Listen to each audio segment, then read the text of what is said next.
Hello my friend, let me take you around this bread. This is the bread that I made for tonight and tomorrow morning. This is my third day into this Lickleyhead Castle in Aberdeenshire, and is the last dinner, and tomorrow they have, my clients, they have breakfast.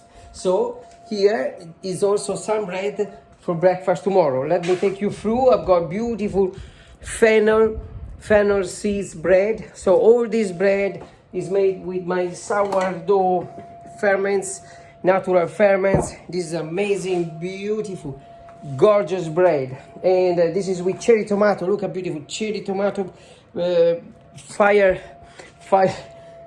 baked bread. Look how beautiful, amazing.